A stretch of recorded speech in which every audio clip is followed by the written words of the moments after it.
मैं अलहमदुल्ला। आप देख रहे दोस्तों आपका हमारा अपना रशियन यूट्यूब चैनल। उम्मीद करते हैं सब ठीक ठाक होंगे। तो चलते हैं दोस्तों आज की वीडियो जो वीडियो का टाइटल है India hits back Canada police officer ने। तो देखते हैं वीडियो की बात करते हैं। नमस्कार and welcome you all study IQ। मैं हूं प्रशांत धवन। नाउ रिसेंटली इंडिया ने एक बहुत ही इंपॉर्टेंट स्टेप उठाया है। Canadian police border police official को ओपनली कहा है कि ये आदमी भारत में आतंकवाद फैला रहा है। ये आप कह सकते हैं एक शुरुआत है कि इंडिया कनाडा रिलेशंस अभी कितने खराब होंगे आने वाले भविष्य में। वैसे मैं आपको ऑलरेडी बता दूं, हाल ही में जस्टिन ट्रूडो सरकार के अंडर जो कनाडा की विदेश मंत्री आज के समय मिनिस्टर जॉली, इन्होंने मीडिया के सामने आकर यह भी कह दिया कि अभी के लिए जो इंडियन डिप्लोमेट्स और हाई कमिश्नर इनके हिसाब से इन्होंने निकाले हैं। बाय द वे, हमारा वर्जन यहाँ पर यह है कि हमने अपने डिप्लोमेट्स अपने हाई कमिश्नर को वापस बुलाया है। कनेडियन जो राजदूत थे भारत में, इनको बाहर निकाल दिया है। इस सब के बियॉन्ड जब कनाडा के विदेश मंत्रालय से पूछा गया कि भारत के जो बाकी डिप्लोमेट्स अभी भी कनाडा में काम कर रहे हैं वीजा के लिए और काम के लिए, क्या उनको भी निकाल दोगे? उसके जवाब में इन्होंने कहा they are on notice, they are clearly on notice. कोई बड़ी बात नहीं है कि उनको भी निकाल दे। उस पर्टिकुलर केस में ऑब्वियसली इंडिया कनाडा में जो ओवरऑल लोग जाते हैं वीजा वगैरह का प्रोसेस, ये भी बहुत मुश्किल हो सकता है।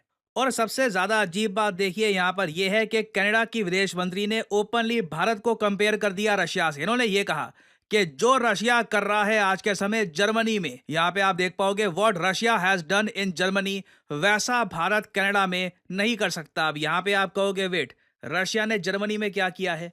ऑनेस्टली मुझे यकीन नहीं होता कि ये इंडिया रशिया के साथ सेम ट्रिक का यूज कर रहे हैं। मैं आपको एक केस के बारे में बताता हूँ। इधर आप देख पाओगे ये जर्मनी के एक बहुत ही बड़े आर्म्स मैन्युफैक्चरिंग कंपनी के सीईओ हैं। नाउ रिसेंटली क्या हुआ कि यूएस जर्मनी ने रशिया पे यह आरोप लगा दिया कि रशिया के जो असैसन्स हैं, रशिया के जो एजेंट्स हैं, ये जर्मनी के एक बहुत ही बड़े आर्म्स मैन्युफैक्चरिंग कंपनी के सीईओ को मारना चाहते हैं, क्योंकि ये कंपनी बहुत सारे हथियार भेज रही है यूक्रेन को। और इनके हिसाब से इन्होंने ये जो असैसिनेशन प्लॉट है इसको रोक दिया। मतलब इन्होंने बेसिकली इस जर्मन कंपनी के सीईओ को बचा लिया, नहीं तो रशिया ने इन्हें मारने की पूरी कोशिश करी थी जर्मनी की धरती पे। सेम आरोप जो इंडिया पे लगे हैं, उसी का एक अलग वर्जन रशिया पे लगाया जा रहा है। आप समझ सकते हैं, जब रशिया से पूछा गया कि आप क्या ऐसा कुछ कर रहे हैं, जो ये कंपनी है राइन मेटल, क्या इसके जो सीईओ हैं इनको आपने मारने की कोशिश करी थी? रशिया ने कहा कि हमें पता नहीं आदमी कौन है और हम इसको मारने की भी कोशिश क्यों करेंगे। और सीधी सी बात है, एक डिफेंस कंपनी के सीईओ को मारने से क्या जो हथियार यूक्रेन को जाने हैं वो नहीं जाएंगे? वो तो जाने ही है ऑब्वियसली। सीईओ को मारने से क्या होगा? तो सेम केस यहाँ पे है। बट कनाडा ने रशिया के साथ इंडिया को कंपेयर कर दिया। और याद रखिएगा, G7 कंट्रीज का एक बहुत बड़ा एनिमी देश है रशिया। रशिया से इंडिया को कंपेयर करना बहुत बड़ी बात है।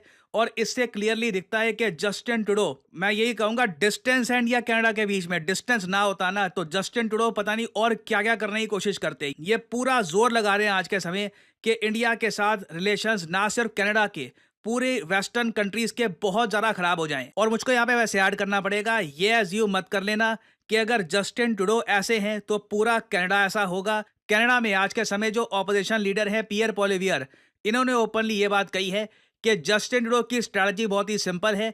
इनकी पार्टी के अंदर जो रिवोल्ट चल रहा है, जो इनके लीडर्स इनकी पार्टी से निकलना चाहते हैं, साथ ही जो पार्टीज इनको सपोर्ट करती थी वो अब जस्टिन ट्रूडो को सपोर्ट नहीं कर रही। इस सब से ध्यान भटकाने के लिए ये इंडिया को टारगेट कर रहे हैं। ये बहुत ज्यादा खराब एग्जाम्पल सेट किया जा रहा है कि एक फॉरेन कंट्री, एक इंपॉर्टेंट कंट्री, उसको टारगेट किया जाए डोमेस्टिक पॉलिटिक्स गेन के लिए। खैर, ये सब तो कनाडा कर रहा है। ऑब्वियसली हमें कहीं ना कहीं जवाब देना था, क्योंकि इंडिया के पास देखिए जो ओवरऑल बेस है, जो हमारे पास फैक्ट्स है, वो बहुत स्ट्रांग है। प्रॉब्लम थोड़ी यही है कि हमारा मीडिया इतना इंटरनेशनल नहीं है, तो हमारी आवाज़ इंटरनेशनली इतनी पहुंचती नहीं है। अमेरिकन मीडिया हमारा साथ नहीं दे रहा। अमेरिकन मीडिया बहुत ज़्यादा प्रो कनाडा हो चुका है इस वक्त। बट इंडिया ने ओपनली ये बात बोली है कि कनाडा में देखिए कई क्रिमिनल एक्टिविटी से जुड़े हुए लोग जा चुके हैं। ये इंडिया में ये लोग मोस्ट वांटेड हैं। हम तो कनाडा को लंबे समय से कह रहे हैं, इनका वीज़ा, इनका जो भी आपने वर्क परमिट दे रखा है, सब आप कैंसिल करिए, वापस भेजो इंडिया में, हम इन पर इन्वेस्टिगेशन करेंगे। और इंडिया ने 26 एक्स्ट्राडिशन रिक्वेस्ट भेज रखी है कनाडा को कि ये सब लोग हैं क्रिमिनल माइंडेड लोग हैं, पता नहीं तुम्हारे यहाँ ये कैसे पहुंच गए? वैसे एक बार मैं आपको बता दूं, कई शरीफ और ईमानदार स्टूडेंट्स होंगे जिनका वीजा कनेडियन गवर्नमेंट ने रिजेक्ट कर दिया होगा, बट ये जो क्रिमिनल बैकग्राउंड के लोग हैं बहुत ही आसानी से कनाडा में पहुंच जाते हैं स्ट्रेंजली। तो इंडिया की 26 एक्स्ट्राडिशन रिक्वेस्ट्स ये ऑलरेडी पेंडिंग है कनाडा के सामने। लगता नहीं है कि कनाडा इन 26 लोगों को वापस भेजेगा भारत। अब इंडिया ने यहाँ पर एक स्टेप आगे और बढ़ के एक इंडिविजुअल का नाम लिया है और ये कहा है कि एक आदमी है संदीप सिंह सांधू। ये इस वक्त कनेडियन सरकारी ऑफिशियल है, कनेडियन बॉर्डर पुलिस का एक ऑफिशियल है, कनेडियन गवर्नमेंट के लिए काम कर रहा है और ये आदमी लंबे समय से उन ग्रुप्स के साथ काम कर रहा है जो पंजाब में आतंकवाद फैलाना चाहते हैं। और इधर आप देख पाओगे ये जो इन्फोग्राफिक है ये आज के समय सोशल मीडिया पे वायरल हो चुका है। यहाँ पे आप देख पाओगे लिखा है संदीप सिंह सांधू, इसकी डेट ऑफ बर्थ और नीचे यहाँ पर लिखा है संदीप सिंह सांधू उर्फ सन्नी, इसको सन्नी भी कहा जाता है काफी बार, has emerged as a significant entity involved in promoting terrorist activities in Punjab. He was in touch with Pakistan based Lakhbir Singh Rode and other ISI operatives and successfully executed a targeted killing of comrade Balwinder Singh Sandhu in Punjab with the help of a noted gangster।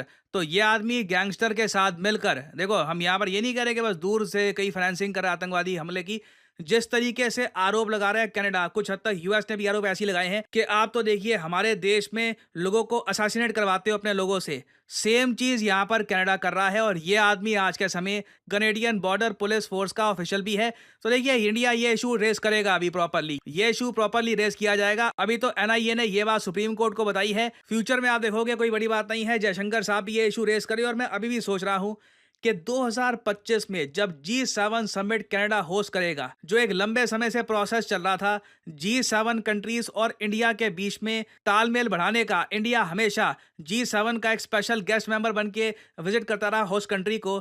इस बार 2025 में India कैसे जाएगा इस summit में, Canada किस तरीके से India को इन्वाइट करेगा, this will be very interesting to see. Personally मेरा मानना यही है कि इंडिया को आने वाला G7 समिट बिल्कुल बॉयकॉट कर देना चाहिए, ये बोलकर कि हम ये कर रहे हैं क्योंकि कनाडा इस बार का G7 समिट होस्ट कर रहा है। बट अभी देखिए मैं आपको बता रहा हूं, जिस तरीके से इंडिया को कंपेयर किया जा रहा है विद रशिया और दुनिया भर के आरोप इंडिया पे लगाए जा रहे हैं, कनाडा लगता नहीं है कि ये इशू यहीं पर बंद करेगा। कनेडियन मिनिस्टर्स इस वक्त एक्सप्लोर कर रहे हैं पॉसिबिलिटी के भारत पे किस टाइप के सैंक्शंस ये लगा सकते हैं।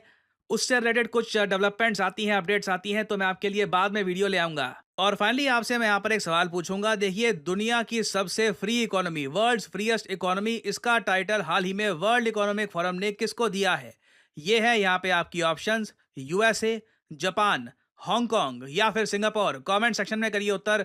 जो लोग देंगे सही आंसर उनकी कमेंट को मैं हार्ट दे दूंगा ताकि बाकी लोग समझ पाएं कि सही आंसर क्या है। और फाइनली आप लोगों के लिए एक बहुत ही इंपॉर्टेंट जानकारी, देखिए स्टडी IQ एक बहुत ही स्पेशल बैच लेके आया है उन स्टूडेंट्स के लिए जो आने वाले यूपीएससी एग्जामिनेशन की तैयारी करना चाहते हैं। बट आप सबको पता है अब बस 200 के आसपास दिन बचे हैं, तो अभी स्टडी IQ ने लॉन्च किया।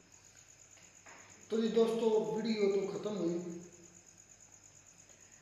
इंडिया भाई अब पूरे सबूत दे रहा है। जिस तरह पहले बात ये थी कि जब निज्जर को कत्ल किया गया तब तो इंडिया बिल्कुल मानते नहीं था कि भाई इसमें हम इसमें इन्वॉल्व हैं, क्योंकि उस वक्त भी ये बड़ा शोर उठा था निज्जर को बनाने के पीछे जो है इंडिया का मुलव्वस है, इंडिया की एजेंसी मुलव्वस है। फिर पन्नू पर असल में इनकी सारे राज तब फाश हुए थे जब पन्नू पर मतलब अटैक हुआ था या अटैक करने की कोशिश की गई थी, तो वो पकड़े गए थे लोग, तब से ये काम शुरू हुआ है। पहले लोगों को इतना डाउट ही था, फिर अब ये कुछ 6 माह या ज़्यादा अर्सा कुछ देर कत्लकार ठीक रहा कनाडा और इंडिया का, लेकिन अब फिर दोबारा से इंडिया के सबूत दे रहा है कनाडा कि ये देखो ये आप हमारे पास सबूत है आपके खिलाफ और आप ही मुलव्वस हैं जो निज्जर को कत्ल किया गया या पन्नू पर जो कत्लाना हमला किया गया। और उसके बरक्स अब इंडिया ने भी सबूत निकालने शुरू कर दिए। जो दिखाया लड़का, क्या नाम है इसका, संदीप सिंह संधू का नाम है, तो ये पहले मतलब टेरर एक्टिविटीज़ में मुलव्वस था, पाकिस्तान का ISI इसको ऑपरेट करती थी और अब ये कैनेडियन पुलिस के अंदर मतलब कि जॉब कर रहा है। तो मतलब कह रहा है कि हमारा भी एक वांटेड टेररिस्ट आपके पास है, आप खरीद कर करता रहा है, आप भी तो उसको पनाह दे रहे हैं। यही नहीं मुद्दा, यानी कि एक तरह से मान चुके हैं। मतलब इनडायरेक्टली इंडिया मान रहा मान रहा है, बिल्कुल जब मान रहा है। उनके खिलाफ सबूत दे रहा है, मतलब जिस तरह वो कर रहे हैं उसके खिलाफ दे रहा है, कि जिस तरह मतलब हम भी आप अगर करते हैं तो हमारे जो वांटेड टेररिस्ट हैं वो भी आपकी तरफ है। तो इंडिया इसमें मुझे लगता है कि इनडायरेक्टली इस चीज़ को एक्सेप्ट कर चुका है, मतलब एक्सेप्ट क्यों ना करता। ओ यार वो तो हमें पता है इसने किया। अभी कुछ दिन पहले जो पन्नू पर वो हमला क्या ने के हुआ था, वो जो इंडियन आर्मी का शख्स था, उनकी इंटेलिजेंस का शख्स था, उसका नाम यादव एंड पे आता था पूरा विकास यादव। हाँ विकास यादव शायद यही था। तो उसको भी उन्होंने मेरे ख्याल से जो है ना पकड़ा है, मेरे ख्याल से यूएस है ना, यूएस से काफ़ी जो है ना इस पर इंडिया को जो है ना इस पे कह रहा है कि ये आप गलत कर रहे हैं। और भाई यूएस से प्रो कनाडा क्यों ना हो, कनाडा वहाँ पर सच है और आप भी एक तरफ से मान चुके हैं। और क्यों ऐसा करते हैं, आपकी इतनी पावर है, ये इतनी आप हो चुके हैं कि जो है ना वो आप दूसरी कंट्री में जाकर उनके लोगों को, उनके शहरियों को मारेंगे। भाई मुझे ना एक भाई ये वो हमारे यहाँ कहावत बनी है, जब थोड़ी में ज्यादा पड़ता है ना वो फट जाती है। तो ये इंडिया का भी हमारा हिसाब है। एक ना भाई बता रहा था, हमारे रिसेंटली पीछे कुछ 2-4 मंथ पहले ना, शायद रिसेंटली भी बलूचिस्तान के अंदर मतलब बसों से लोगों को उतार कर उनके गले काट दिए गए हैं। बल्कि आप शायद जानते हैं फरूक हमारा भाई हमसाया, उसका भी चैनल था, तो वो भी इराक गया हुआ था। इराक, हाँ इस तो रास्ते से ही। वो बता रहा था जब मैं क्वेटा पहुंचा तो मेरे से आगे वाली जो बस थी उसके मतलब मुझसे पहले जो गई है उन लोगों को उन्होंने पकड़ के उन्होंने गर्दनें उड़ा दी थी। और हमारे ही गांव के मतलब सैयद हैं, क्योंकि सैयद है ना इराक जाते हैं हाँ जी। जवारियों पर, तो वो बता रहा था कि मेरी फैमिली जा रही थी, मैं उसकी अपनी फैमिली जा रही थी, तो अगली वाली बस जो है इनकी बस 10-20 मिनट लेट थी, उनकी 10-20 मिनट पहले थे, तो वो जो अगली वाली बस सबको पंजाबियों को निकाल कर उन्होंने मार दिया और ये बच गया किसी तरीके से। तो बात करने और वो बता रहा था, वो बंदा जिसकी फैमिली बची है वो बता रहा था, और ये सारे 2-3 लोगों ने मुझे बताया, उन्होंने कहा कि ये जो टारगेट किलिंग हो रही है ना बलूचिस्तान के लोग ये नहीं कर रहे हैं, उन्होंने कहा बलोच नहीं कर रहे, ना पठान कर रहे, ना पश्तून कर रहे, उन्होंने कहा ये कर रहे हैं एजेंसियां करवा रही हैं इंडिया की और मोसाद के पाकिस्तान के अंदर इलाकाई जंग शुरू हो। तो मैंने कहा अगर ये एजेंसियां करवा रही हैं तो उनको पकड़ें, उनको पकड़ कर हमारी एजेंसी फिर क्या जंग मार रही है कि सिर्फ इमरान खान को तोड़ने और पीटीआई को तोड़ने में लगी हुई है। मैंने कहा हमारी एजेंसियां फिर क्या कर रही हैं, पकड़े उनको, अपने करिंदे छोड़े, पकड़ कर उनके खिलाफ सबूत पेश करें कि ये बंदे कहाँ से हैं, उनके आईडी कार्ड बनाएं, उनका फिंगरप्रिंट करें कि ये पाकिस्तान के अंदर फिंगरप्रिंटिंग हुई कि नहीं हुई तो किसी और कंट्री का, उनको पकड़ कर सबूत पेश करें, उसको आईसीजी में जाएं, इंटरनेशनल कोर्ट ऑफ जस्टिस में जाएं, इंडिया को ब्लैक लिस्ट की अपना करें, उन पर सैंक्शन फेडरल लिस्ट में, फेडरल लिस्ट की लिस्ट में बिल्कुल ऐसा ही है। तो फिर वो लाजवाब था। मैंने कहा यार अगर आप किसी भी सामने कंट्री पर अगर लोग तोहमत लगा रहे तो आपके पास सबूत होना चाहिए। आप निज्जर के मामले में कनाडा लगा रहा था, अभी तक कनाडा कोई खास वैलिड सबूत अभी तक भी कोई नहीं दिया। उस वक्त तो बिल्कुल सबूत नहीं था जब ट्रूडो ने मतलब स्पीच की थी पार्लियामेंट के अंदर, उस वक्त कोई सबूत नहीं था। चले आज उनके पास विकास यादव का ये कोई उनको सबूत मिले तो वो दोबारा बोले वेल एंड गुड। अच्छा जब इसको रंग दे रहे हैं ना अपना प्रशांत सर, अपने मुल्क पर अब बात आई है तो अब उनकी जो कह रहे हैं कि जो उनके अगेंस्ट पार्टी है जिसे मतलब वो क्या कहते हैं यार होती है नहीं वो यार एक हर मुल्क में जो होती है एक हुकूमत के खिलाफ जो होती है अपोजिशन, हाँ अपोजिशन। तो अपोजिशन का मेरा भाई मतलब ही ये अपोजिशन का काम ही ये है कि जो काम भी करे उसको उल्टे बोलना, उसको गलत कहना, वोट बैंक के लिए। वो भी तो जो जिसकी आपने स्पीच वो उसने सुनाई है वो भी तो वोट बैंक के लिए कर रहा था। तो कहीं कह रहे कि कहीं मानने में आ भी सकता है, कुछ जो है ना परसेंट ये भी हो सकता है कि सिख जो है वहाँ के उनका दिल रखने के लिए या उनको अपनी पार्टी में उनकी शामिल है तो उनके लिए भी ये कर रहे हैं। और वैसे भी ये भाई उनकी कंट्री पर ये कह रहे हैं कि एक काला धब्बा बन चुका है कि कोई भी ऐसा आ जाएगा और कोई भी ठोकर चला जाएगा। अब इंडिया की ईंट से ईंट भी वो बजा कर रहे हैं कि एंड तक, क्योंकि यूएस से प्रो कनाडा है, अब कनाडा के साथ यूएस से मिल गया है तो कहने के हालात खराब इंडिया के ईंट से ईंट कोई नहीं बजाएगा, हो सकता है कुछ एक आध संख्या लग सकते हैं जो प्रशांत साहब की बात कर, मुझे भी ऐसा लगता है ज़्यादा क्या करेंगे, एक दो कंपनियों पर संख्या लगा लेंगे और क्या करें, ईंट से ईंट ऐसे कैसे बजा सकते भाई। सैंक्शन लगा दे तो इंडिया की इकोनॉमी जो वहाँ पे इतनी ग्रो कर रही है तो वो धर्म से नीचे आगे तो और फिर क्या है धर्म से कोई नीचे आने वाली, ये अभी बातें हैं, सोच है भाई। और आए ना, मुझे इससे कोई सरोकार नहीं, मेरा कौन सा यहाँ पर बुरा हो जाना है, अच्छा मेरा कोई भला बुरा, मुझे इससे कोई लेन देन नहीं है, सरोकार कोई भी नहीं है, लेकिन मैं जस्ट फैक्ट की बात कर रहा हूँ, ऐसा हो सकता है। इतना धड़ाम से जो आप जल्दी से कह रहे हैं इतना इजी नहीं है। चले इसे और ना ही जल्दी अभी हो तक सकता है। यूएस से या कनाडा अभी तक सोच रहा होगा, मुझे नहीं लगता सोच रहा होगा पाबंदियों के बारे में, अच्छा या उनके पास कुछ डिप्लोमेट्स अपने बुला लिए इंडिया ने, और दोनों कंट्री ने एक दूसरे को वापस बुला ये लिया। चलता रहता कंट्रीज का। अपने जो कह लें कि अपना जो उनकी वीजा पॉलिसी थी, जो उनको वर्क वीजा पर वो भी कह रहे हैं कि खत्म करो, अपने मुल्क में भेजो। बात यहाँ तक पहुँच चुकी है, बिल्कुल तदकाल खत्म कर दिए हैं।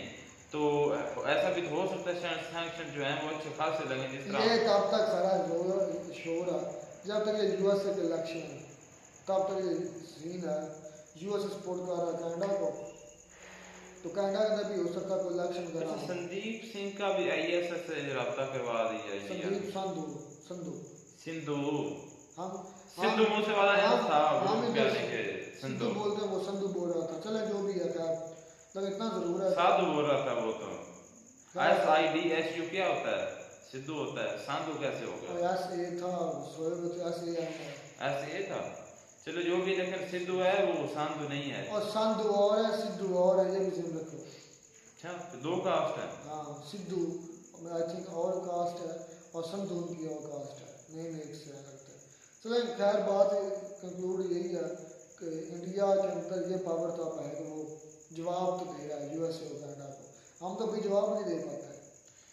लेकिन जो ये बात आपने की ना बलूचिस्तान वाली, ये मुझे भी ऐसा हो सकता है, क्योंकि भाई वो मैं डॉक्टर मायर बलूच जो है वो भी यही बात करती, वो जब कंडेम करती है उसको BLA को, हालांकि वो खुद कहती है कि भाई मैं इसके साथ नहीं हूँ, ना ही मुझे इसका पता है, तो दाल में मुश्किल तो है। चले जी खैर मिलते हैं एक मिनट साथ। God bless you.